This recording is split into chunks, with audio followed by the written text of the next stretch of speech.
Welcome everyone to CBC TV. I almost said Comics and my days are mixed up. I don't know how I got a Friday confused with a Monday. I'm tired, leave me be. So yeah, you can follow the channel by googling at Comic Cast and find us absolutely everywhere. You can follow me on Twitter at Mitch692, and once again, I'm joined by Sean. What's up? You guys can follow me on Instagram and Twitter at TheRealSeanSindio01, except for someone named Charlie Murphy. That's Oh, we're calling him out. Oh. Straight up calling him out. Special kind of message. Don't even everyone bother. but you, Charles Murphy. If someone sends that to him, I don't know. You just take the laugh. Please send that to him. I'll get you a poster from the Make sure that I tell him specifically. You'll get little Tristan as well. Yeah, he's mad too. So yeah, we haven't got a lot to talk about, but we've got two things at the end that'll probably get the bulk of the hour. So to start off, we have The Boys Season 2 released a teaser trailer. Yeah. And I wasn't expecting that this early. Yeah. I liked it. I mean, it was a great teaser trailer. So it didn't give a lot away. Yeah. It's the true teaser in a sense. It's very, very rare these days to not just have like most of a trailer and then just make it. But it's I love the first season. I mean, it got me. It was at the beginning of the season 1. I was kind of trepidate. That's a word. Trepidatious or whatever. I'd say it's definitely a word. I can't think of it. I'm just throwing words out now, so I'm making things up. Isn't that what we all do? That's most of the show. Just like but yeah, I mean, like all the actors involved in the season definitely hooked me in. So, and like the first season kind of made me cautious because it was just like kind of gave me flashbacks of certain shows that I'd really not enjoy. But then it just kind of like gradually won me back towards the end. I say I enjoyed it from start to finish. It had a few gratuitous moments that I'm like, that wasn't necessary. Yeah. Like, I'm trying to think. The quote rape for what's his name? I keep on calling the Drowned, but it's not the Drowned. The Deep. That's the one. Deep. Yeah. Like that whole rape scene. I could have done without that. Like... Well, I think that club scene kind of made me kind of put me in that same like where they it was like the pastor that was like the stretchy guy, and like turned out he was like homosexual, and then, like the whole thing was like kind of like a pan shot where they were doing like the what are people doing in the background, and to get to the I can't remember that. Yeah, it was funny, but it was just like a little too much. Yeah. I mean, I'm gonna watch season again before season 2 comes out, so I'll probably like, hey, I remember that bit now. But like, there's definitely a few moments, and I imagine season 2 is gonna have that. Not that it lowers the quality of the show overall. No. But it's one of those properties where you kind of need to have. It's what it is, and at least it's not like the book, which was just ridiculous. The moment. Yeah. Like every panel had one of those moments, and it was just like, yeah. We also don't have a, Well, I can't remember any of their names. I'm struggling. It was who was the main guy? I want to say it's Samaritan, but that's not it. Man, I'm having a brain fart. Oh, the actor, he was in Banshee and stuff like that. I just can't think of the character's name. How do I forget? Well, we can use an old thing called Google. We can figure this out. If I could spell The Boys correctly, that would help as well. God, Homelander. That's Homelander. Yeah. Like, I mean, like just seeing that teaser trailer, there's definitely gonna be those moments where it's just like, because it's kind of trying to sell you on it. No. Yeah, like the shock and awe of like what they can show. And I mean, I don't mind all that stuff, but just, like there is a line where I go, okay, does that need it? Yeah. As long as it's not a crutch, it's reliant on it. I'm fine. Yeah, but I did appreciate how they gave you no like story beat for the kid, and it's just like, oh, cool. We know nothing about that kid. Still good. Yeah, that's the great part about it. That's an effective teaser trailer. Like it kind of gets you back into the world without telling you what they're going to show you. And a big lack of what Erin Moriarty. I always want to call her Hope because of Jessica Jones, but it's not Hope. It's just stuff like yeah. I remember that one. That's the only one I can remember. No, obviously. Yeah, Starlight. Yeah, I believe her name is. it's fine. I love Carl Urban though. Like Carl Urban was fantastic in this. Well, like Carl Urban's like one of those character actors where like whatever he does, he kind of disappears in it, and like you then you do the Google search, you're like, oh my god, Carl Urban was in that too. I say it's very like if you look at him in Lord of the Rings, and if you do remember, he was in Lord of the Rings. Yeah, he was. It was what's his face's brother. And, like he looks and acts completely differently to like Thor Ragnarok, and it's like and like dread, and it's really hard to like actually tell them apart. Yeah, I've never really was a fan of like the Star Trek movies, but like he was like one of my favorite parts. He was like one of my favorite parts of those movies. It's just like he's a great actor, and like I mean like all the actors in this show are really good. Kara Fukuhara was great as Kamiko, but I'm definitely looking forward to it. Like they got Giancarlo Esposito, which is like a great actor too. So definitely. But no, it might not sound it, but I'm hyped. No, I am a bit low energy this week. It's just like I agree. I was doing the Google on the Wikipedia, and it says like Jimmy Fallon, Seth Rogen, which is kind of a no-brainer. Billy Zane and Tara Reid all appear as themselves in the show, which is kind of weird, right? Is Seth Rogen involved in this, or is that? Yeah. Oh no, I'm thinking of the other one. No, he's involved with it. Is he? Yeah, him and Adam Goldberg are, I think, producing it. I believe. Oh yeah. Oh, what's the other one they did? Preacher. That's the one. Yeah, Preacher. Yeah. I mean, he's becoming like one of those actors. He's becoming kind of like a Kevin Smith. Yeah, but better. I think a little bit better. Yeah. He realized he can't actually direct, so he just produces instead. Just like and like he's doing a great job bringing these like properties to this. Like I like when Preacher was announced as a TV show, I was like, all right, I'm on board with that. I didn't think the movies would have done any justice. And the same with this show. I mean, this property too is like, I couldn't imagine this as a movie being better than what the show is. No, it's in a weird spot because comics as a whole are much more suited to TV.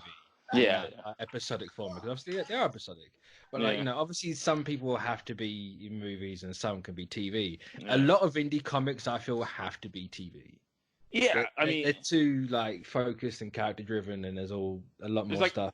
It's like very dense, like like there's a lot of storytelling, and like you don't want to compromise that for a movie, like because you only have a certain amount of time to tell a story, so that means you got to cut a lot out, With TV shows, you're not compromising it as much as you would if it was a movie. No, so we still have no release date for this.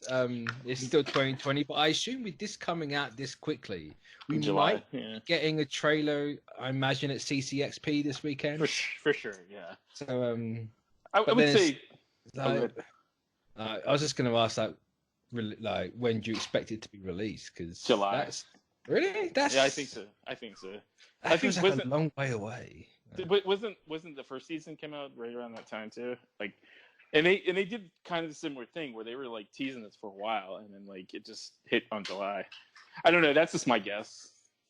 I don't have any involvement with the show, so it's not even an educated guess. One release date. What would you think it would be? See, I would have thought it'd been. Oh no, you're right. 26th of July. Yeah. See, I don't know. My initial feeling when I saw it was, wow, that's very early. It was probably going to get released earlier than season 1. Cause, obviously, you don't market TV like you do like a movie because budgetary reasons. Budgetary reasons, but I mean, it doesn't necessarily mean that it's going to follow the same as the first season, but like. Most TV shows usually kind of have when the first season usually releases, that's usually like when they're gonna they'll deviate maybe a month or two behind or forward. But, like most of the time, it's like they kind of stay in that like wheelhouse where it's like if it's released in July, it's usually released around July. Because they also started filming season 2 for this quite quickly. Yeah. I don't even think the show was out and they started releasing it. So I mean, I think like, the minute they realized it was a hit, they was like season 2 was already greenlit in the middle of season 1, if I remember correctly. So it was very early that they did it. So whenever it comes out, we'll no doubt talk about it. Oh, for sure, yeah. And it looks more the same. So, but yeah, I'm on board. So yeah, on to the next one, which is going to be Lost in Space season 2. Now, did you watch season 1? I did not. Did you not? I kind of felt good. Yeah, really good. I kind of fell at the wayside for me.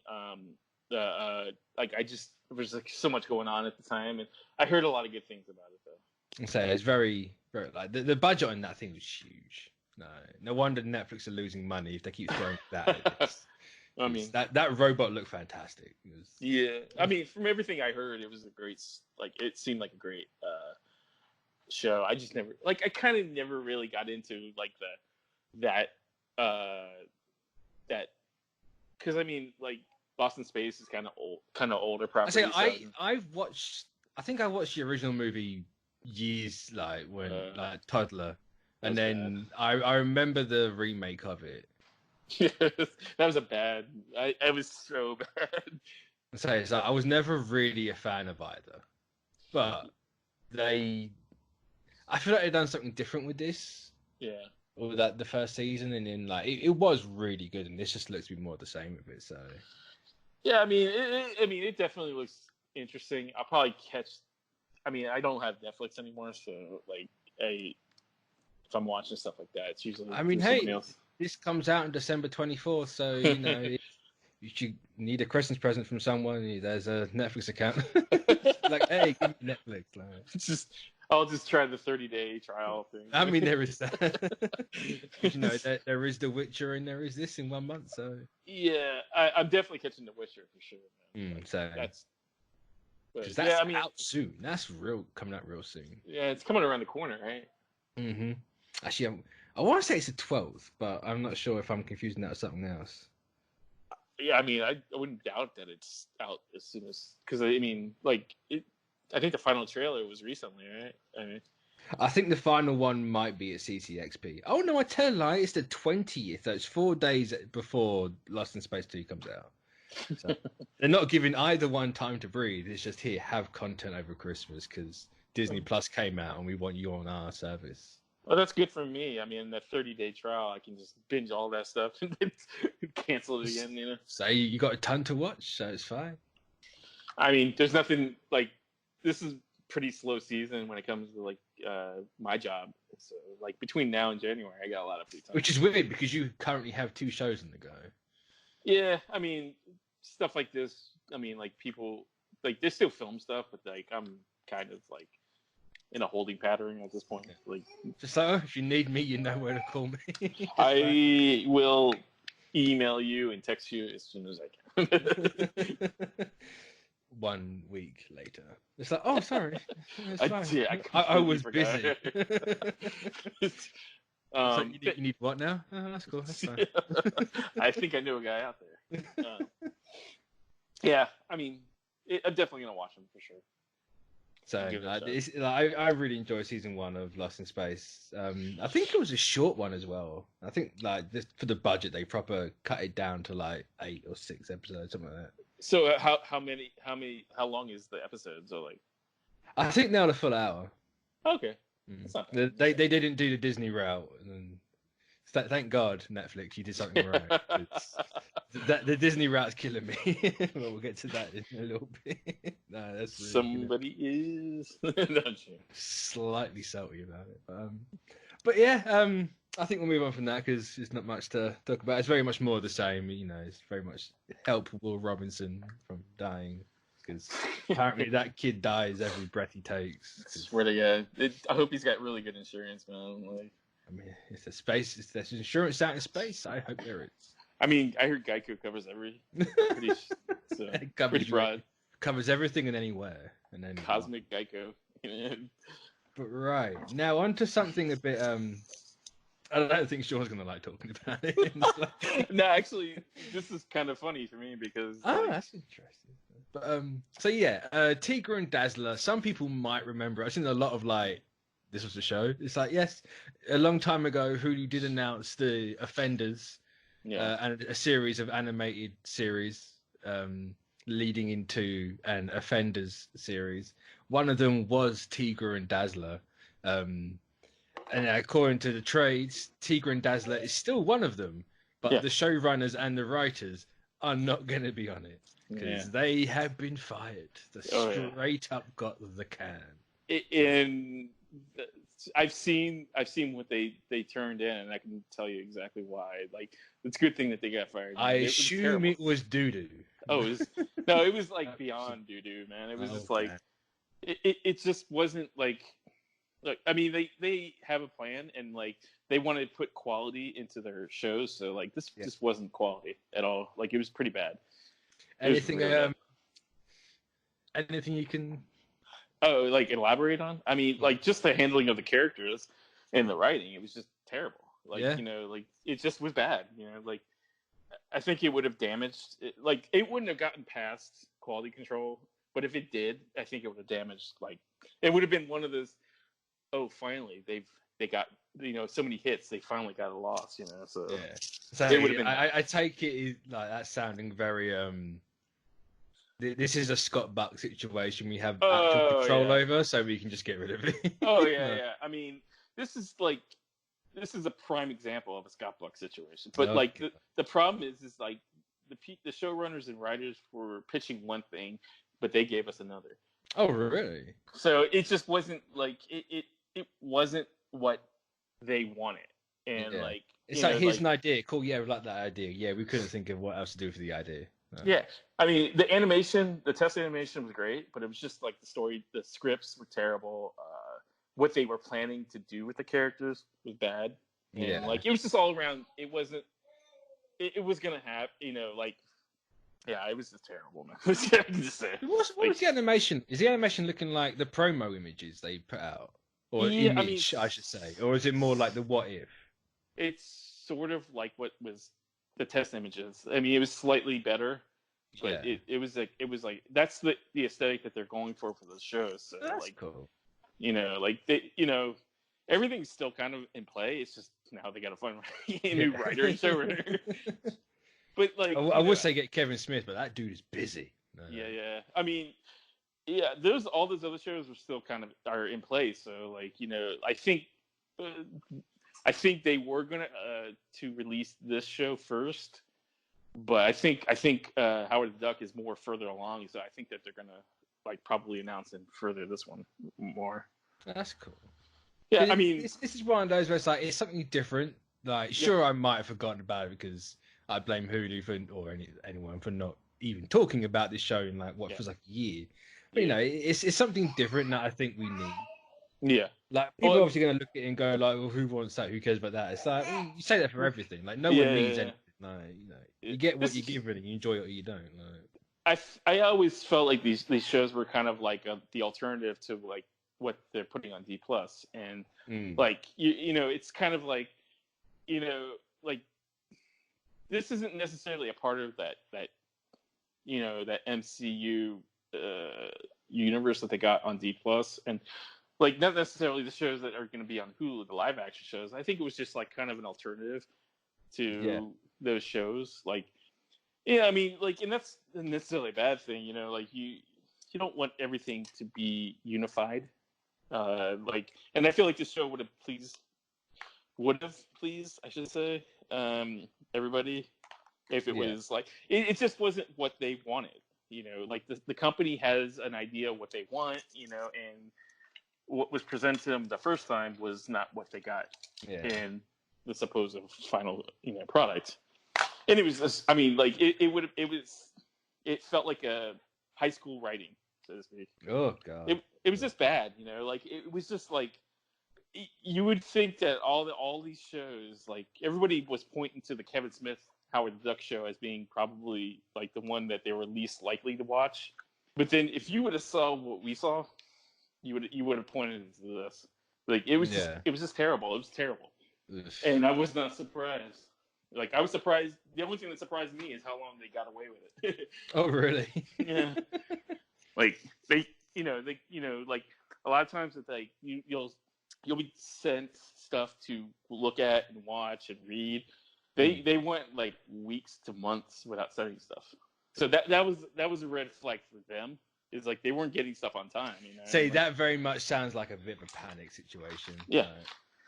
And I mean, like I'm not sure the showrunner. I'm not really familiar with her stuff, so I mean. So I couldn't even tell you the name, to be honest. Yeah, but like it just wasn't like what they wanted. So out with which is fair. It's their prerogative, really. Like I know the obvious like look from the outside is like Feige's at it again. Feige's kicking people out because it's Jeff Loeb stuff. Like from the outside, that's the obvious like looking, but Yeah. Well, like a lot of people when they say stuff like that, they never look at it as a business perspective. Like they always look at it as like it's. Okay, well, it's because it's the easy perspective to have. It's just like, Feige got rid of Ghost Rider, Feige's done this, and there's a whole narrative. Feige hates Loeb, so everything Loeb touched, he has to have got rid of. Like, yeah, and I can tell you for a fact that everything that Loeb created and touched is, bad. Like he doesn't like, because he loves Daredevil. He loves Charlie Cox, man. So like that kind of puts a dent in a lot of people's theories. But like, it's just one of those outside looking in situations where it's like I can only put a personal opinion on what what you want you to see. Yeah, right. But like when people say stuff like that, I kind of tune it out because it's like they're only like you said, they're only seeing it from the outside. They never, it's never like good clickbait if you put they're just doing their job and they're trying to put quality control into their stuff. The clickbait. What draws people in is the controversy. Like, he's doing it again. Like he's asking this. So I've had people legitimately be like, I've researched Loeb and Feige. That like it's a fact they hate each other. It's like you don't know anything, like. Yeah, you weren't in the room with half the time. Like, look, like when people say stuff like that, again, I tune them out because they're taking what has been written, or they're not taking facts. They're just taking what rumors, and then they're presenting it as a fact. Exactly. Like, look, they don't hate each other, but they don't go to Christmas dinner together, or whatever, but they work with each other. Like, they work with each other, and they, like, Feige looks at everything as they did work with each other. They did kind of, but like, I'm sorry. Go ahead. I was gonna say, go ahead. You were talking. Well, I was gonna say, like, to say that Feige hates everything that Loeb ever did is kind of stupid because, like, he's a businessman. Yeah. And like he's a successful businessman. So if he sees a potential of making money or creating better products off of what they were, they've done in the past, they're gonna jump at it, man. They're not gonna say, I hate this, so I'm never gonna put together this. So why would you throw away the fan base that you've got? Like, people love Daredevil. There's people that love Agents of S.H.I.E.L.D. Like, well, I can say for a fact, and this is a fact. It's not rumors. It's not anything but fact. Look, he is like right now. They are trying to save a Loeb property. They are trying to save like several Loeb created properties. So I mean, and that's a fact. And like. That's why I just kind of ignore those little puff pieces about like, because they don't know. They've always made me laugh. It's just like, okay, sure, yeah. It's like, I mean, unless they were in the room together, which I highly doubt that because I've never seen a quote unquote journalist in the room when they're together. So, and you probably never will, So. And like, I don't subscribe to that stuff. So like, this was just done as like, we don't want to put our name on something that's subpar. Yeah. Like that's what, like you don't want your first failure to be an animated TV show. I mean, at least at the end of the day, if it was, it's an animated TV show. Like, there's 1,000 of them. They come and go like the wind. But the problem is like in like certain like again quote unquote journalists. They're just looking for that first failure. Oh yeah. I mean, I So, think at like, this point, you've had like 23 movies, you're the biggest franchise in history. You're looking for a first failure wherever you go. oh yeah, like how many times have you heard? This could be the first one. Like, remember when Guardians was coming out? Every Like, single movie since Guardians, everything new since Guardians has been the first flop. I mean, there's like at least probably hundreds, maybe thousands of pieces of saying, this could be the first one. This is so obscure, you know, like Ant-Man. Who cares about Ant-Man? Oh, Ant-Man was definitely a first flop when they announced that. It's like, oh, it's just going to do bad. It's like, it's made $1 billion. But dollars, yeah. Like, unless you're saying $1 billion is a failure, then yes, this is a failure. This is a huge failure. But, like, yeah, I mean, I would say that this is probably a good thing. I don't think people would have liked it, like the version that was presented to them, you know? So, yeah. I mean... So the upside to the whole thing is, you know, for better or for worse, people forgot about these shows because there was obviously nothing about them. I mean, like, there's now the narrative that they're not going to do them because nothing's been done. Yeah. Which I suppose, in the hindsight, nothing being done was probably talking about this one. It's taken like months to do something. So well, I mean, like, you got to look at stuff like as in priorities. Like, a lot of this stuff, these cartoons aren't like, you don't see, like, when Kevin Feige wakes up in the morning, he has. I'm sure he's not going to go, oh, the Defenders or the Effects. Yeah, they like, this is such a peripheral thing. He is a paying attention to it, but like his focus is on the movies. He's the head. He's the head honcho of Marvel now. He has to look at everything. But I mean, like he like his attention is mostly on these like D+ shows and the movies, and like he surrounds himself with a team of people that does a lot of this peripheral stuff, you know, and like it's like Disney as the umbrella. It's like, you know, they're gonna look at it every now and then. Yeah. But you know, if it's making money, it's making money. Do what you do. Like, this isn't really like, and I don't want to downplay that these shows are like useless or like not good, but they're kind of peripheral to like these D+. These D+ shows are like kind of the main focal point for like I see him more involved with these like the Falcon and the Winter Soldier, WandaVision, to the day-to-day process, you know. But like the people around him, he's got like assistants and stuff like that, not like people that he trusts that are on top. Like, if that's the only reason this stuff came into his attention, you know, like someone said they saw this and hey, it sucks, you know, so like it has to be dealt with, you know. It's a good thing. Feige doing that Vince McMahon walk in the office. You're fired. That would be So it's a bit of a shame, but if it was bad, it's bad. Like, you know, I'm not going to complain in the long haul. Like, as long as I can still see him, then I won't complain. Definitely. I mean, like I said, these shows are still going to exist. It's just going to be with a different creative team altogether. It's just a case of when. Like, you just got to be patient and wait, and, you know, forget about it until you hear something else. Like, that's probably how it's going. Yeah, you know, it is what it is. You know, these characters are peripheral characters, anyways. Half the time. So. Yeah, you know, when they announce people are like Tigra and Dazzler, what? It's just like, hey, that's the first mutant they're doing. It's like, and that's all it is. Yeah, I mean, but like, I think people care about the first live action mutant versus like the animated first mutant. You know, it's like, it is what it is. I think I was be more upset if I don't know. I think I was more upset when Deadpool wasn't going to be a main series than this one. You know, it's just, I wonder why that was cancelled. Yeah, I mean, I think it's very odd that they had that Deadpool cartoon and then they announced this like not long afterwards. It's like, well, that kind of fits with this. Yeah. Well, I mean, I think there was a lot of things going on with that. Like, I think if I had to narrow it down, I think it was just not what they wanted. Yeah. I don't think that's, you know, like, look, I love, like, God, I can't remember his name. Donald Glover. Donald Glover, yeah.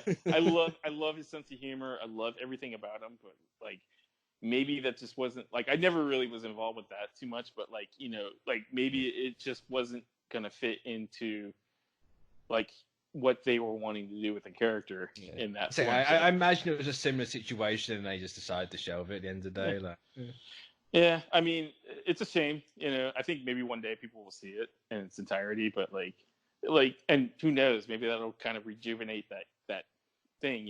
It just, when you're working with people like Donald Glover has a lot of clout, so he can't say, "Hey, I don't need you guys, so I can walk away and do this." So, it's just one of those things where nobody wanted to meet in the middle. Yeah. Just a bit of butting heads. Yeah, I mean, it's you can see you'll see that more. I think a lot of the times when stuff like this doesn't happen, it's usually 99% of the time that's why a lot of stuff doesn't happen. It's like good old creative differences. Yeah, when people say creative differences, they usually say, something major has happened. But it's like most of the time, it's just what it says. Like the creators don't they have one idea of what they want to do. The company that owns the character has another, so nobody wants to meet in the middle, and it's just this is how it is. Yeah, but so we're gonna cap off that one. Move on. Keep it cap. Now HBO's Watchmen. We didn't talk about it last week because it was Thanksgiving, and happy Thursday for everyone. I hope everyone had a good Thursday last week. That I did until. If you're in the States, I did until. I was gonna say I did until Murphy's Multiverse tweeted out something really bad about. I'm taking another jab. Yeah, I'm just gonna get a tweet like, "What the hell?" It's just like, "Oh, well, you brought it upon yourself." You did. You did it to yourself, buddy. You do the goof, you get the spoof. But but Watchmen, we had 2 episodes, 5 and 6. You haven't watched 6. I have not watched 6, but I did watch 5. So unfortunate because 6. That was an episode. Yeah. I don't mind. You can spoil it. I'm gonna watch it anyway, so we can talk about it. All right. Well, let's just stick to 5 for the minute because obviously we both watched that one. Finally get the plot of the season. Halfway through. So we've got 4 episodes left, Watchmen. Might want to kick it up. It's like, we kicked it up. Thank you very much. Yeah. So her grandfather was the original Hooded Justice. That was wild. I'm gonna tell you. That was nuts. That was absolutely nuts. So. But that's exactly what I needed, though. Yeah, same. But it definitely with that episode and that revelation, that completely. I mean, not to say that the movie was in my mind, but it went further than what the movie ever did. It was okay. I like it flips everything on its head because now you're like, well, what else are they hiding in? This isn't what it seems. Because obviously, it's Sister Knight's grandfather. She's not white. She is indeed black. He was clearly black, but he's whitening his own eyes up and putting the hood on. And that part was crazy. I was just like, okay, I get this. And there was the whole origin of why the hangman's mask and the noose. That was that was a whoa. That's kind of nuts. Yeah, I think this episode made me care about the Sister Knight character a little bit more after seeing all this. Yeah, because her story arc's kind of been plodding along in the background, and then this one's just it's about time we actually reveal what the point of this whole arc is. So yeah, and it definitely did what I wanted it to do by just start to peel back because up to that point, I think the onion was kind of still intact, but they taken the skin off. Yeah, and that now we're actually taking the meat of the layers away. Yeah, because I mean, up to that point, I only cared about the Ozzy stuff. That was the stuff I was just I can't wait to see what's more and more. The Looking Glass stuff was interesting, but the Sister Knight stuff was kind of falling at the wayside for me. And just the way they did this episode, the whole nostalgia trip, the literal nostalgia trip, and you get the transitions of it's her as him, and then it goes back to him. Yeah. It's sometimes it's in color, sometimes it's in black and white. Sometimes we're in this room, we're going to walk out a door, and we're somewhere completely different. It was kind of very Legion. Yeah. Doing one up on Legion. Yeah, I definitely got that vibe from the it was like a point depending on the point of view of like the character, you saw what you saw. You know, it just definitely kicked it up a notch for me. Even though the only problem I did have was the piano. Yeah, because that was always in color and everything. It just always stood out because you obviously had the same, like the lighting on the piano wasn't the lighting that everything else had. yeah. So it's like just like this photoshopped like image of this woman playing the piano. Just like, but that was the only little didn't take me out of it. What was the best part for you in the show, like that episode? Like, what was the part that you go, oh? I don't think I could say. It was just all one big, best moment. It's too good. For me, I love that part where they explain the point of view of like when he jumped through the window. You know, that it was like kind of a different, like people were imagining it's like when you're at a scene of an accident and the cops ask you what happened. Yeah. 90% of the time, it's never exactly what happened. It's usually kind of off, but just like it was just the whole scene, because like like when he was jumping through the glass, it's like how the person thought it was, but it was actually the other way around. I know, I love the episode. It was just great. So it definitely that's the episode that I think people were raving about the show in general anyway, I think. But then when that episode came out, it kind of shifted up a gear. Yeah. And it's just flipped the entire thing in its head. And like the whole reveal that the main people are Cyclops. Like, which I can't figure out if there's... Because obviously the whole flashback was to the 40s and the World War II and all that. So... It's obviously the Cyclops thing isn't for the symbol on Manhattan's head. Yeah. Even though it is very kind of it seems to be hinting at that way, especially with how 6 goes. Because whoa, what an whoa! If you thought 5 was nutty, whoa, 6 is god, that's if you want to talk about it, we can talk about it, because I'm not like I'm definitely gonna watch it right after I get out of here. Like the bulk of the episode is Sister Night, they take her back to the Asian lady's place. Yeah, because she's a lot more involved in this than what they led to people to believe. Yeah, she invented the nostalgia, and she's basically pumping Sister Night's stomach and rebuilding her memories. So a lot of it you get her. Not her origin, but you understand why she became Sister Night. You see her parents in Vietnam and all this, and you fun fact, you see Manhattan do the Vietnam thing. You don't walk around. Yeah, you just literally walk around. You don't see him fully, but you see his legs down because the helicopter camera's not that high, and you see that Vietnam become the new American state, and then you find out that Manhattan is not on Mars. He's actually hiding out on Earth as someone. Oh, okay. And Sister Night knows exactly who it is, and the end of the episode, he's there. You don't see him directly, but he's there. I won't tell you who it is, because it's kind of the minute they say he's here, you're trying to figure it out, and you're like, I have no idea who it is. There's no hint in that show to who is Manhattan whatsoever. Until the end. Until they kind of literally tell you who it is. And it's like a... It's like a kick in the head, I should have figured this out a long time ago. Yeah,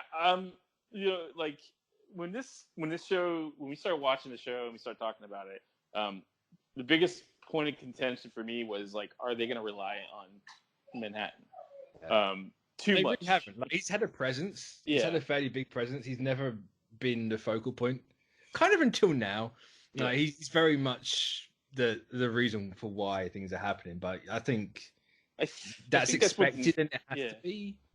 I think that's a natural conclusion to the whole thing is and I'm glad that it took this long for that to be revealed, because the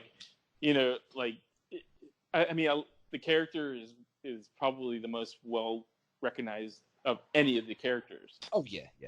So him and Rorschach, definitely. Yeah, and I'll give Liv the Luff all the credit. I'll eat crow. I think up to this point where, I'm still kind of on the fence, because the last episode has to stick the landing for me.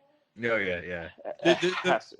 the way he's taking it these last 2 episodes, I have every faith he's going to stick this. If he doesn't, I'm going to be shocked.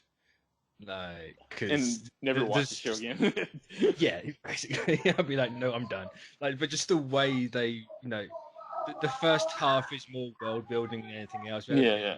A bit of a semblance of a plot, but now this is just kind of like, no, we are in full plot mode now. Yeah, and it definitely needs to, because I think this show is definitely gonna just erase the memory of like that movie completely. Oh, absolutely.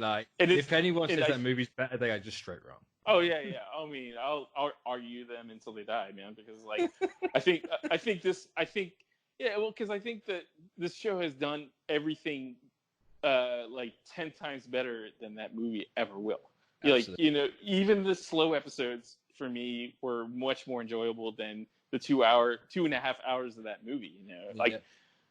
And I think it's taken steps to ensure that people know that this is not a sequel to that movie. It's more of a sequel to the comic, in every way possible. I mean, like, and you don't even have to have read the comic to understand the show. It tells you exactly what you need to know.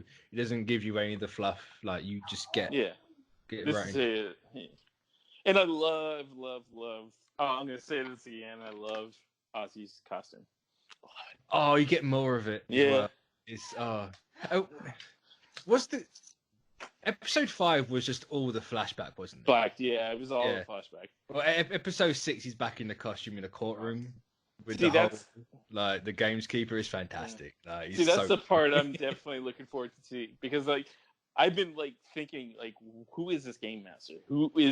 What is he doing? What's the purpose? What's going on? That's the I'm glad that they definitely gave Sister Knight something more tangible.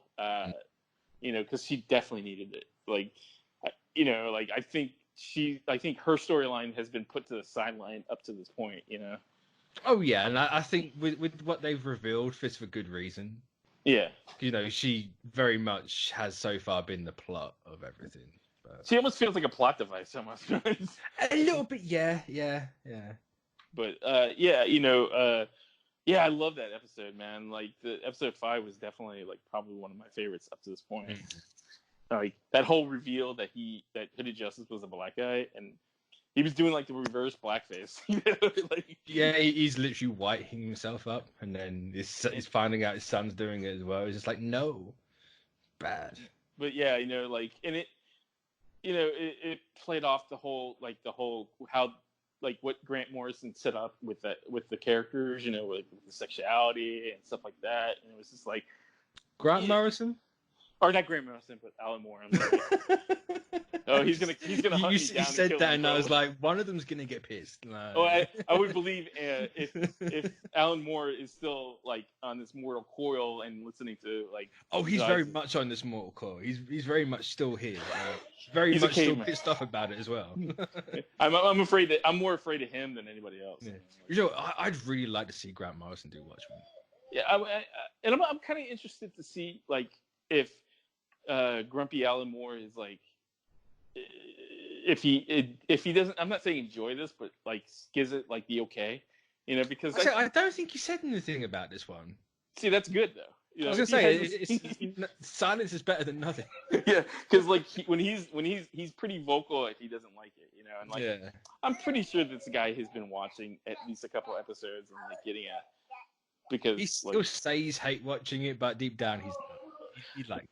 But I'm definitely happy that Lindelof, because like I said, Lindelof has had that stigmata with me, ever since Lost, man. Like, I can't forgive him with that until now. Like I definitely have given him like I say, was it The Leftovers that he done? Yeah. I say a lot of people have said like since The Leftovers he's been getting better, but it's just kind of like Lost was that bad. I just kind of never watched anything since the first one since. So. Yeah, I mean, I think Lost was definitely a sore spot for people because they just invested so much time. I'd say it was so much time, so much promise for that. And then it's just like he basically was lining up your growing to just soccer kick you at the end. Yeah, I think the biggest offending part of Lost was everyone guessed it from the first episode. Yeah, and it's exactly. it's like, oh, I wasted 7 years of my life. But But this show is definitely doing the complete opposite of that. You know, like I don't know what the outcome of this show is gonna be, but like I'm thoroughly enjoying it up to this point. You know, I'm enjoying it a lot more than I ever thought I would, and I think I probably enjoyed it a lot more than I thought I would because I had such low expectations for it. So, exactly. I mean, remember when this was announced, and like all we were talking about was like, what could this be about? I mean, what story could they have done to, you know? But like, I'll give it to him, man. He's done a great job, you know, with the storytelling and like giving us something and then holding back a little bit, you know, like because I don't know, man. Like, and it's far better than Doomsday Clock. Yeah, no. I definitely could see the how this could go horribly wrong too. You know, oh, it's very much a knife edge of like you have to be careful here because one tiny little slip and you got like you got vicious. You get like the fanboys would go vicious. You know, like but like I think in like I'm not a huge fanboy of the comic, but like I enjoyed the comic, and I'm definitely enjoying this as a supplementary sequel to that you know that comic, you know. So it works well as a sequel, as a standalone. Right. Yeah. Do you think as I said before, like you haven't got to have read anything. Like it works as its own. So. Do you think they would ever do like? And this is a kind of a weird question, but do you think they'd ever put this in a comic book form to kind of put it together as a? I mean, maybe. I'd much rather they just made Watchmen the show. Yeah, obviously, this is called Watchmen, so they have done Watchmen the show, but it's not the actual events of Watchmen. I'd rather have that to tie it together and everything. Yeah. Okay. Fair enough. Because you know, like we've had the comic, and like the comic, you know, I think just needs to be preserved as it is. You know, there's two. We've had was it the Road or before Watchmen? Before Watchmen, yeah. People want to forget about that. You've had Doomsday Clock, which people did forget about that until the last issue's out in like a week. But it's just like, let's just leave the comic alone a bit and let's just adapt it into a proper show. Like we tried in the movie sucked. Major, massive. Too much slow mo, man. Like that stuff like could do damage to people, man. Because like now, you know, like it was like I no longer see in 60 frames. I see in 30 because that movie is so slow. And so, like, what did you think of the Looking Glass stuff? Like, I love the Looking Glass. Yeah, fantastic. Yeah, he's such a great actor too, man. He's still missing. Like, where is he? Bring him back. Like I was watching because like on YouTube they have like these on the YouTube channel Variety. Yeah. They do like they have the actors come on and just kind of like tell like they talk about their memorable parts in like kind of chronological order. And like I was watching Tim Blake's Nelson's one, and I'm kind of like, yeah, I like that movie. Yeah, I do. I really like that movie. You know, and like I don't know, he's such like he reminds me of Rorschach, but not really. Like he's very much playing like a modern day Rorschach. Yeah, what Rorschach should have been, I believe. Like a sane version of that character. Quote sane. He's not necessarily the sanest person. Oh no. I mean, anytime you wear like, but I mean, if something like that happened to you, I think that's kind of a natural like PTSD. Oh yeah, I mean, you'd probably go a bit Fruit Loopy. I would definitely take it one notch higher, but you know, like, I mean, what happened to him? And I was like, yeah, I think I would be a little. It's understandable. I would be wearing a tinfoil bodysuit at that point, man. Like, you know, like they should do that. Make it a nice little nod to the original Rorschach concept art, where he was at the full body was the mask. Yeah, like, just do that with Looking Glass. Like, bring them out. I know you were talking about how season 2 is like kind of will be a different story, but do you think any of these characters kind of carry over to that? I imagine so. Yeah. I wouldn't be surprised at this point if the Ozymandias stuff isn't resolved in season 1. Yeah, they leave it as a cliffhanger, and like in then season 2 he plays a bigger part because I need more Jeremy Irons in the purple and gold because it's just TV. That was like I I think of all the costumes I've ever seen on a costume superhero live action, I think that's like the spot on version of that. So You know, like it looks so cheap, but it's just like I don't care. Like the show doesn't care. It's yeah, like we're gonna have all this stuff. The costumes are cheesy. They're cheap. but They need to look exactly like it. Like it's fine. They somehow get away with it. But like, the Aussie one's just like, oh, it's so good. yeah, it's like because like that's all everybody clamors for when they watch these superhero shows or movies is like they want a one-to-one version of that costume, and which like I never understand. I never understood the one-to-one thing. It's like it's never gonna look right. It doesn't. But I mean, this kind of defies that though, in a way, because it's like it's exactly what you want, but it's not like in like in the comics it looked cheap too. You know, it's basically spandex. You know, and I think that's why they're doing it one for one, because like they're not the world's best costume design. Exactly. Ever. So they are very much, what have we got at home, put it on, sort of thing. And I think that's what the movie one of the many things the movie got wrong is like if you look at those costumes, it looks like a professional like. So the Aussie one, it's so over designed. Yeah. It just and I think doesn't look nice. It looks like it. I remember when the movie was coming out and they did like the reveals for the costumes. It's like, yeah, I mean, it just looks like what people thought. It looks like a Dark Knight version of Watchmen. It's like you can see exactly where they got the influence for it from. Yeah. It's very much like then that's not going to work in Scream. We've got to do it this way. It's just like, I think that this is the only case that I could see a one-to-one version working. Though. Yeah, like it just works because you have the baggy bit, you have the wrinkles and the creases, and it's just like it's fantastic. The domino mask, it just all works, you know. And it shouldn't, but it does, you know. I don't know. I even like. I think my favorite character, and he's just a peripheral character, but the cop with the bear mask on, like I think that's the funniest thing. But like it's like I want to see more adventures of that guy. You know, like that's like I want to see in season 2. You know, nice. But yeah, it's a great show. Yeah, I really want to see what season 2 is going to do, but of course I need to see how this wraps up first. Yeah, I mean it all depends on how this ends. If it ends, I don't want to see like a blatant cliffhanger. I want something resolved. But I wouldn't mind a cliffhanger, but make sure everything's resolved. Yeah. I mean, you gotta have at least, I think, the Sister Knight storyline tied up. Yeah. At the very least, man, because I don't think it needs to carry over so much her story, because I think the story it's kind of been a focal point of the show, anyways. Sort of. I don't know. I think it. The character could carry over for sure, but I think that her storyline should end at the end of the season. I don't know.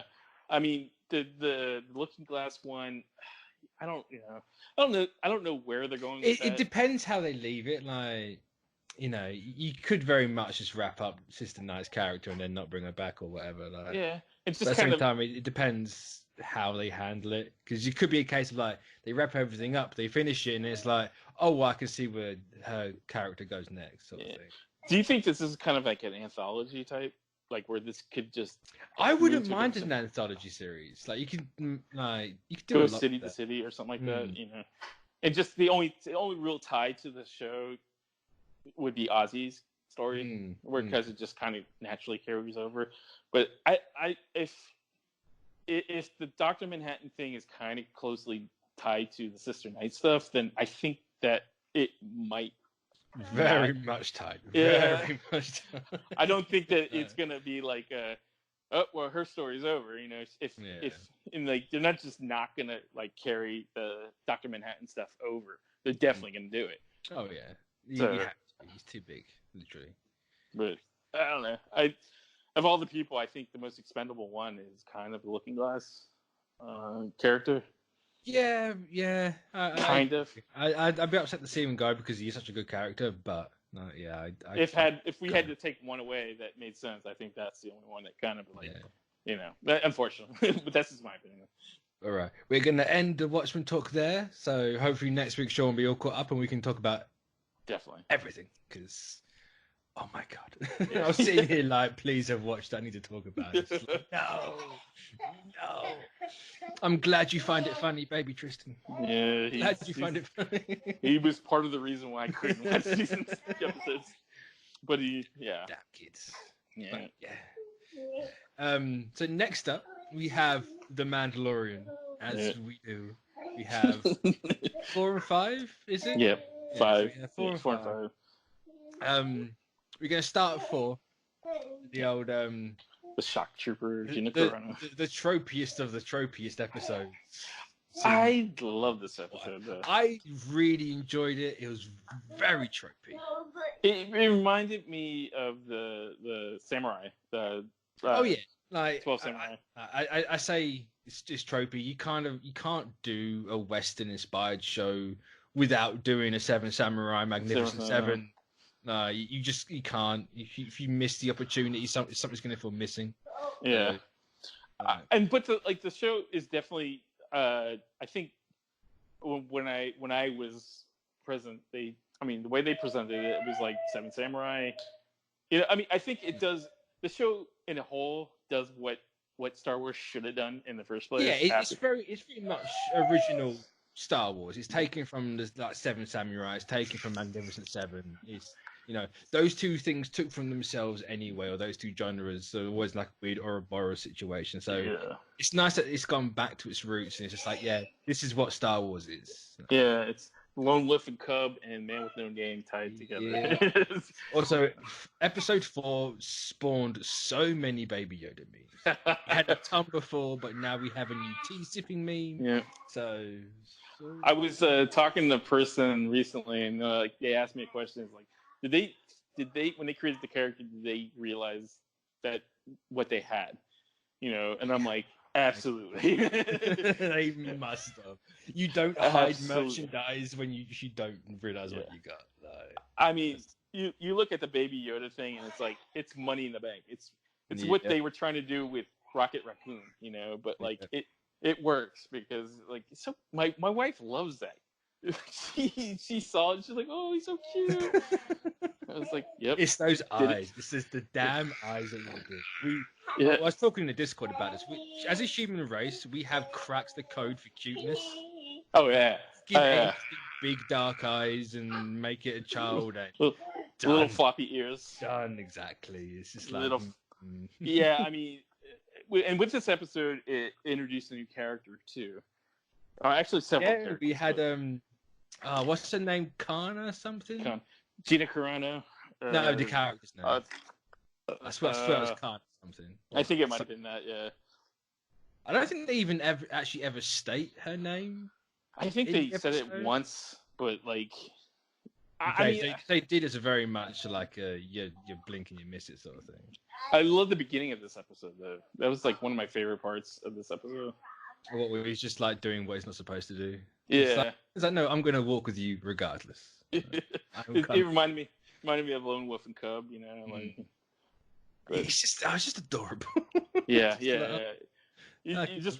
You want to if you had a child, this is exactly the child you want, like just floating crib and all, like small green pointy ears. But so what was your favorite part of the episode for you? If you had one.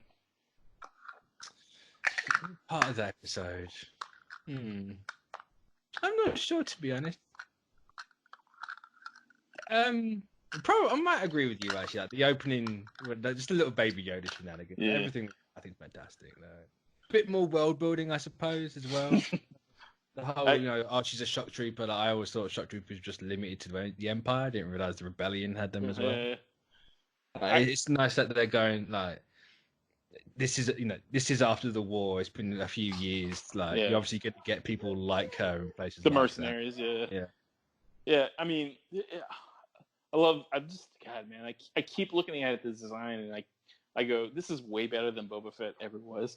You know, like the characters. I'm gonna jump on that a second and just jump ahead. Episode 5 in the concept art, he has the Boba Fett colors. Yeah, I mean, I think I'm just kind of like, you can tell this was a Boba Fett movie beforehand. For sure, but I think they quickly realized that, like, if you wanted to tell the story you're telling now, you can't have it.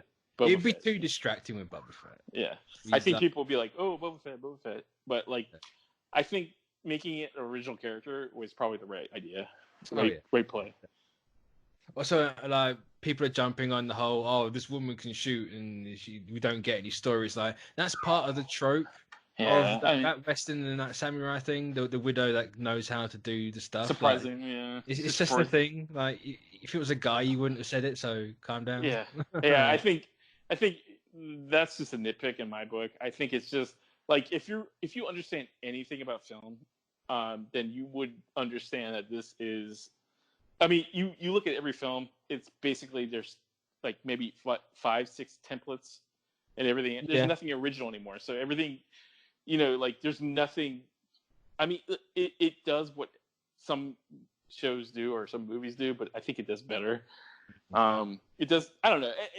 It's a trope. You just got to deal with it. You got to go with it, or you don't go with it. I'm gonna say, like, it wasn't like mishandled or anything, so no, it doesn't take away from anything. And I think this is the episode that Bryce Dallas Howard directed. It was. Yes, it was. And she done good. She done good. I was gonna say. Yeah, I mean, like, for a person, like, when you think her, you don't think, oh, Star Wars action. Like it. I never think director. Then I always forget she's Ron Howard's daughter. Yeah. I'm just like, oh yeah, your dad's a director. Of course. Good pedigree. Yeah. It's like, oh, that's fair enough. But yeah, I mean, I think that's kind of testing the water. I think she's gonna do a little bit more for the. I hope Star Wars. I love this episode. I thought it was great. Yeah. It was, but I think episode 5 was one, like, better in my opinion. I think the we'll get to 5 in a minute, because I want to ask a question. Do, like, ATSTs, the walkers, was that autonomous in this episode? Autonomous? No, there was somebody in there. Because you never saw anyone jump out. Yeah, I mean, I'm assuming that they got killed. No, or like anyone, like, even in there. There's a kind of like, it might have just been me thinking it could move on its own. I was just more thinking it's weird that they've never shown that, but I could be wrong. I kind of think that the color of the eyes you assume that's what threw me and made me think it was like autonomous, because it's like, we've never seen them with a red light inside. It's always just been black. Yeah. I kind of either chalked it up to it's like walking on its own, or it's like a Vader thing where they emphasize the red eyes, and it's just like, we're just gonna make it look evil, sort of thing. Well, I think with the red eyes, I just wanted to try to make it a little bit more menacing. Also, I suppose at night, because obviously CGI. Like, yes, the show has a budget, but you need a lot for a walker suddenly. So make it stand out. Yeah, especially like the darkness. I mean, it all basically takes place at night, so you have to have some visual indicator where it is. Yeah, and I think the red eyes is fine. I mean, like, I didn't have a problem with it. I was just kind of maybe like go, okay, that's something I haven't seen before. I didn't know. Yeah, I mean, again, it was painted up as well, so they probably modified it. So yeah, I'm assuming that it's not like stock. Yeah. But I mean, I always assumed that there was somebody in there. I never thought about that. I say, if I missed someone like getting in it, I very well could have done, but no, I think it just took place. You didn't. That was the first time you saw it. It's just a detail that it's probably like you don't need to show at all. Yeah. Kind of get it, but I've just looked a bit too much into it. But that's cool. I mean, I think that's a pretty cool idea. Like, I mean, like, it could have been just modified to where it was just remote controlled, or just. Because it made more sense on like Endor. If save yourself some troops. Don't put people in there. I mean, we're talking about furry little, little tiny furries running around. Little bears, like throwing logs at things. I thought, that's bad. Yeah. You know what I love about the show? like the ending, it kind of like when they do the end credits, it's all like hand drawn concept art. Yeah, it's yeah. It's like it just ends on the images of like each specific moment or whatever, you know. Like, and I'm certain they know people are going to watch the credits for that, and that's why it's like they get away with making it slightly shorter than it needs to be. Just like here's 5 minutes of credits, but the credits look really cool, so watch. Yeah, I think that's the biggest gripe with everybody that I talk to is about the lengths. I just keep emphasizing the season 2. Especially next episode, because what? That was about 30 minutes. I feel robbed. I you know the thing is though, it doesn't feel like it's I don't know, you know, like each episode, whether it's like 30 minutes or 40 minutes, it never feels like it's too short for me. I agree with you. The first one I kind of noticed because I did have that pacing issue, but then second time round I didn't. No, the first one, it felt a bit short. 2, 3, and 4 didn't for me. Admittedly, it's the longest one, right? Like 38 or 33 or whatever. But this one, it felt short. I felt like I sat down, I put it on, and it was and I'm like, what's going on? And it's like, 30 minutes and 12 seconds? Thanks. Yeah, it's like 4 or 5 minutes of like credits. But I you know, like I just keep telling people, I think next season's gonna be like the run times are gonna be more like consistent, you know, in like being 40 minutes because it is kind of. I can deal with like having episodes longer and shorter than the other, but I think you need a minimum of like 40. Yeah, I mean with credits, I would say, or without credits. Without credits, absolutely. But I think that's my big problem. Just give me more of this thing. You know what I feel that the problem is like there's no commercials, so it does feel like a straight 30 minutes, you know. But like if they put like commercials in between it, it probably would have felt a little bit more fuller. But I don't know. I don't really. That's never a really big problem with me. I mean, I'm just like. It's just me wanting more. That's all it is. And I'll say it every time. I always feel the length of it. Like, well, I mean, you're not the only person that said that, but like I think the person that I talked to last time was like a little bit more critical of that fact, and I was like, you know, you just got to be. I think season 2 is going to be more consistent runtime, so.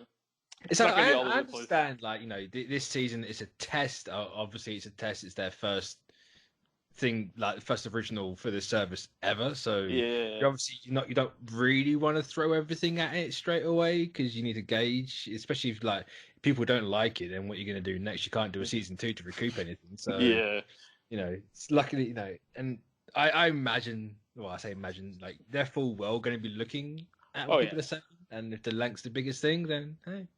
Yeah, I mean, I have pretty good authority that the links are going to be consistently consistent, like with time from credits to beginning to credits. It's like, you know, I don't know. It's the first time I can think of that any show does this, that has done this before. But it's just kind of like all over the place with the running time. But I mean, isn't most Netflix stuff like not consistently an hour? Like some were 40, some were 50, some were like an hour, some were like an hour and 10. But it's usually like the shows are usually kind of like the same length. They're kind of like 5 minutes apart, but like they're roughly around the same time frame. I think this is the first time I've ever seen like a show be like 30 minutes here, 40 minutes there, 30 minutes there. You know, like I just chalk it up as like they're just trying to gauge. What's the best time? You know, like what's the best time? That's what I'm chalking it up to as well. The biggest problem is I just want more. But they've done too good of a job, even with this episode, which I think might be. I don't want to say the weakest because it's not bad.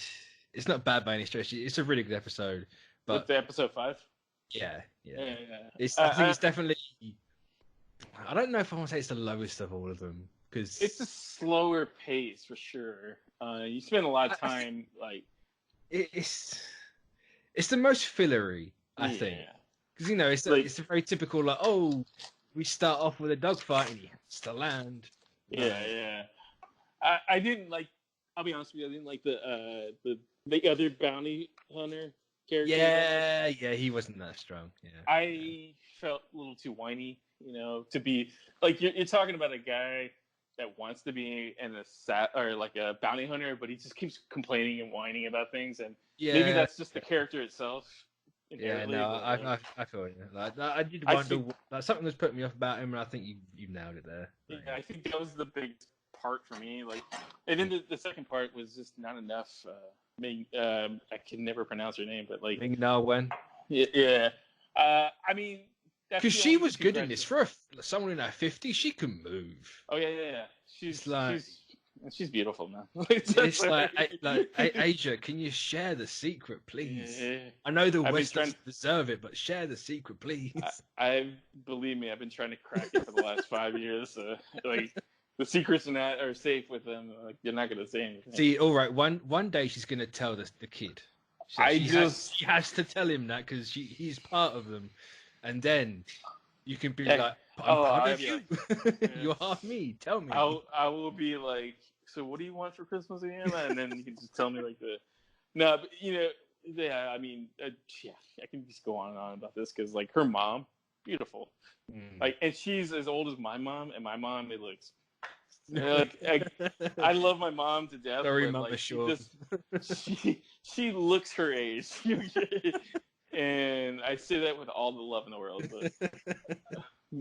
That's the plight of the white woman, unfortunately. Like, it's true. You look like a basically a football. 20 years, But yeah, I think with her, I don't think you're gonna see the character. You don't see the character definitely in season 1. That's the last of it. But they're just they're keeping her in the wheelhouse. The actress itself, for other projects. Well, with the way they've handled this with him going rogue, and it's like, everyone's after you, Mando. It's like, you could easily bring her back. Yeah, I mean, look, nothing was confirmed whether she's alive or dead. You just, I guess you could assume her not moving. This is confirmation alone, but this is Star Wars. Look. Darth Maul was cut in half when he's come back. Yeah. Plus they're imaginary characters. They can do whatever they want to. That's true. Yeah. They put her in the back tank, and 2 years later, she's fine. I love this. I haven't really this is the other show that I just love, and I'm not saying this because I own I'm part of the company, but I just consistently love it just seems like all the love in the world is being poured into the show, this is definitely people that love this world and character, so I'm having a blast watching the show. I'm glad it's not a bingey type show. I'm glad that this type way the structure of it wouldn't have worked. No, it would not have worked. They definitely made this show to be week to week. Yeah, and that's gonna carry over to all the other shows. So. Which at this point I was expecting. This is very much like a preview for everything else. Regardless of franchise, anyway. So. Yeah. I was saying last week, they're trying to recreate that water cooler talk because when they've done it, they've absolutely... Oh yeah, especially with this show. This show is right out the gate. I never had any doubt in the world, and even before I watched any of the episodes, I never had a doubt that this show wasn't going to be good or well received. I didn't realize it was going to be a phenomenon as it is, but especially with the quote unquote Baby Yoda. There really hasn't been an episode where I'm like, I can skip it. I think I've been pretty much consistently. I wasn't hot on this episode, but even then, I don't think I can say you could have skipped this one because of the whole Tatooine stuff. Yeah, that was. And it's this is the first time we've been back here for God knows how long. I kind of wish. I was kind of wishing that, when they walked into that bar, the Katana bar, that the guy that got his arm cut off, the pig face. You know what? I was sitting there and I was expecting it, and I was like, just show him. Just do it. Or just put his head on the wall or something. I don't know. Yeah, it's like just do something. That's the only time you'll ever hear me beg for some dumb fan service like that. Yeah. It's like just put him there, please. But they didn't. They restrained, so it is what it is. I can't wait to the Giancarlo Esposito episode, man, because that is, I think, one of my favorites that I've seen so far. Which one's that? Well, it hasn't come out yet, but like the episode that I think it's in episode 6 and 7 that he's like he's an old galactic. He was used to be part of the Galactic Empire. He's like like can turn mercenary. Yeah, it's like probably one of the best episodes I've seen of this show. No. Can't wait. How I can't many wait episodes to is get this? I assume it's 8 because it's not 8, over next week. Sorry, we've got 2 weeks left. That's cool. Yeah, so it's like I think maybe 2 more episodes and it's done. Yeah, so I know they brought the tie, or I say the quote tie-in for episode 9 forward to the 18th. So I think it's finishing a week earlier. I'm not sure. Yeah. So yeah, we'll definitely have to be talking about that one. Oh yeah. It's like that's a must. Doing like a lot season recap. No. And like a lot of stuff from the episode 1 and 2, it's kind of full circle towards the end. So yeah, that's good. That's good. Yeah. Actually, I was going to ask a question, but I don't want to know the answer. I was like, no, I'm going to refrain from asking. Yeah, you could have told me anyway, but it's just like, no. I think I know what you're talking about, but like, yeah, I think if I told you what it is, I think it's like one of those things that kind of would have robbed. Like it's gonna be that. I feel like it's gonna be mind blowing in a way. Yeah. And like, yeah, it's a very good reveal. Let's put it that way. Sweet.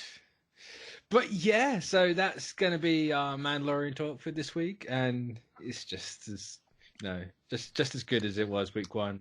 Yeah. For everyone asking me every week, how do I watch it? Get a VPN. Yeah. It's legal, it's fine. I know the tricky part is getting the American account. If you know an American that we give you an account, do it because it works. You can use a free VPN. Stop trying to get Mitch in trouble. I mean, people keep saying I'm a pirate. I'm like, hell no, I'm not a pirate. You're not downloading it. It's being paid for. Yeah, I mean, it's fine. It's just like if I shared an account with my brother. That's it. Like you're allowed to have. Well, you're allowed to have like 3. I think three accounts. Like no, you can separate have accounts. You can That's basically it's all definitely it more than is. 3. Yeah, because I think the account I'm using's got like 4 or 5 without me on it. Yeah. So It's just basically what it is. You're just like you're sharing it with another. Yeah. I mean, they allow you to do it. So yeah, it's. I say they haven't VPN blocked it when you could have easily VPN blocked it. Oh yeah.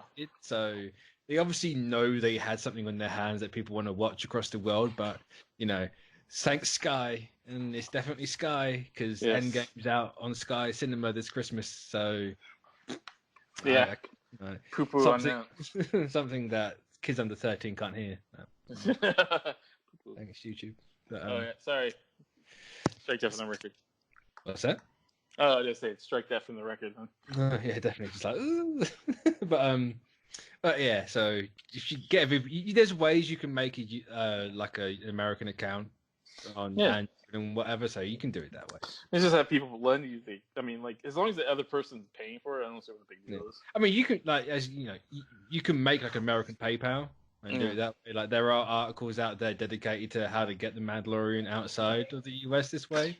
Yeah, and believe me, if they wanted to stop you, they would have stopped you. Yeah. So it's not. They know. they know for. Well, I mean, they realize that like there's other places outside the U.S. that don't necessarily. I mean, as long as you're paying for it or someone is paying for it, I don't think nobody cares. You're not stealing it. You're not downloading a BitTorrent. You're just someone's allowing you to use it. Like they were fully expecting to have people download this show. Yeah, I mean, I think this is a great deterrent from that. I mean, as long as the person or whoever is paying for it, it doesn't really matter. Like exactly. They're still making the money. They're just making. And they'll eventually make more money from it anyway because I'm going to pay for this whatever. So there you go, Disney. Yeah, That's on the internet. It's forever Disney. yep. I said I would. So We are here to please. yeah. So yeah, that will do us for this week. So thanks everyone for watching, and we'll catch you all next time. So bye. Bye bye.